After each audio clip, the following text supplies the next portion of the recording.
Today on Tennessee Mountain Homestead, the Sears Blackout build gets some much needed support that'll add to its overall shock value. It's time to cut it up with the boys as we blaze our way through another episode. Shift into high gear and put your thinking caps on. The show starts right now. What's up, guys? Welcome back to the shop. As we come closer to bringing this project in for the win, there's a few loose ends we need to tie up. Let's talk about it.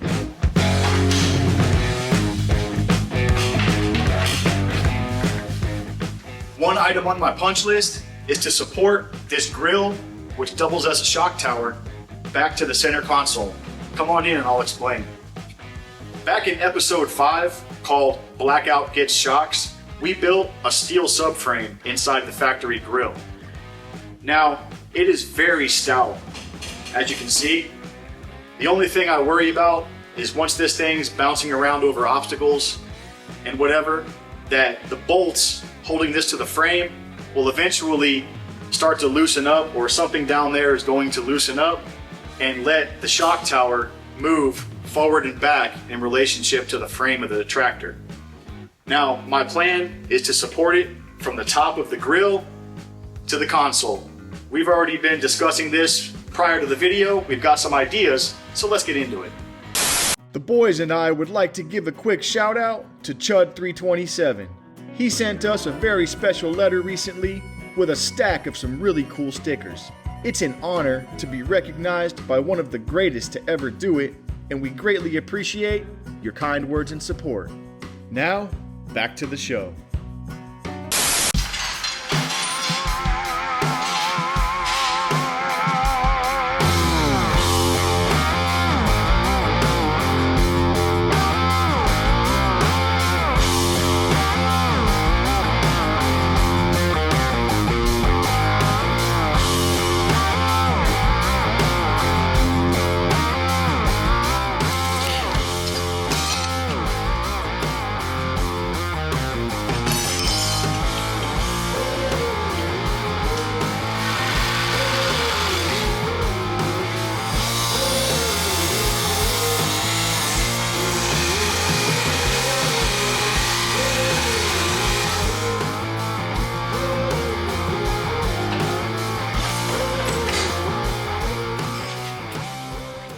My plan is to connect the top of the shock tower or grill to the top of the center console with a tube. Now, I don't trust the cast aluminum to take that kind of a load, especially if the frame flexes or twists, so I'm going to help it out with some of this 3/16 plate I just cut.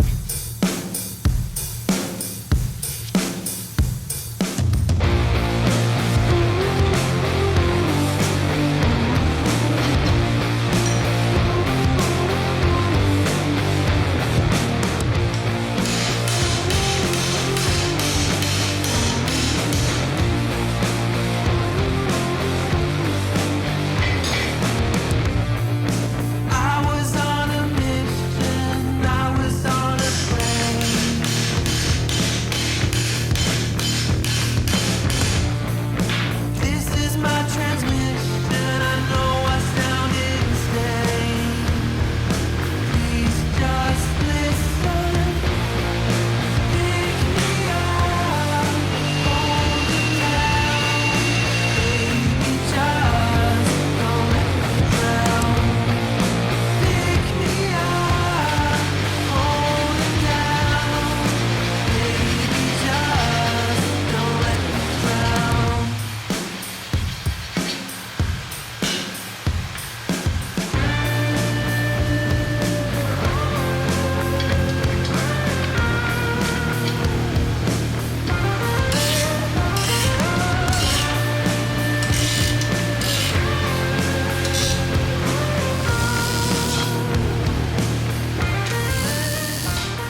I've got my pieces of flat bar bent, as you can see, and tack welded to these cross members and bolted through the top of the grill here with carriage bolts.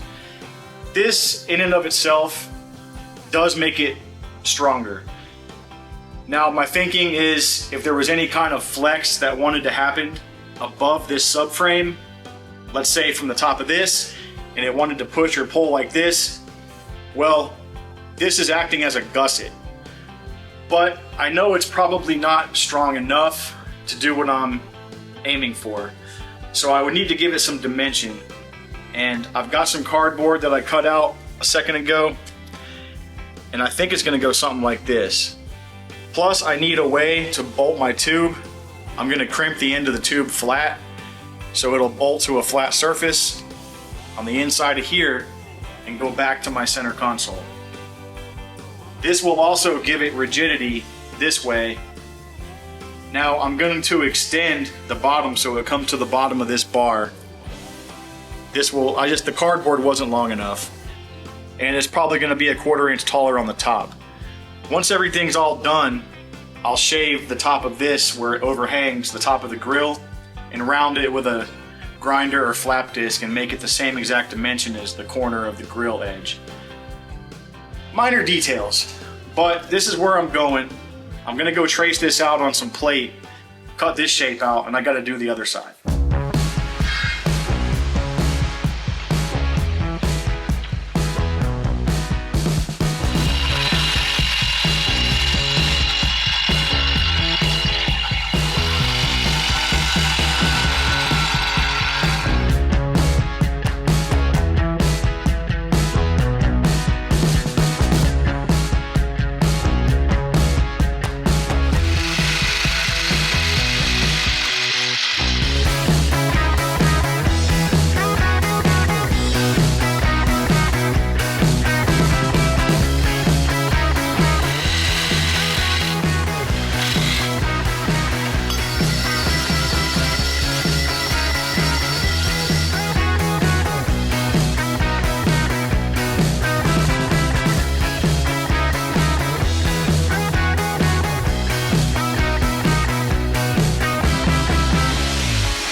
I've got the grill reinforced, and as you can see, it's pretty stout. The next thing I need to do is cut some of this tubing to connect the grill to the center console. What I'm using is EMT, or electric metallic tubing. This stuff is made by Allied, and it seems to be pretty rigid. It looks like 24¼ inches is what I'm looking for.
All right, guys, the front grille / shock tower is supported, and that ain't going nowhere. So I hope. Well, it's been about 6 hours out here today, and it took us longer than that to get started. As you can see, I've got a battery out of a quad sitting back up here under the center console, and that's going to be where I want a battery. I don't know if it's going to be that exact one. It happens to be out of a quad. But we're out of time today. We got other stuff going on this weekend that I can't ignore. So you also might notice there's still a garbage bag over the engine. Well, that is probably going to be the next thing we tackle on this project, is getting this motor put back together. I finally got the connecting rods from Performance Machine and Design. These are billet aluminum, and they have steel bearings very similar to automotive bearings. All I need is the plastic gauge to check the clearance on the rod journal, and I have a piston ring compressor still on their way in the mail. Other than that, I hope you guys enjoyed the content. If you're new to the channel, please like, comment, subscribe. As always, I'm Jason. I'm Stefan. You're watching Tennessee Mountain Homestead, and we'll see you on the next one.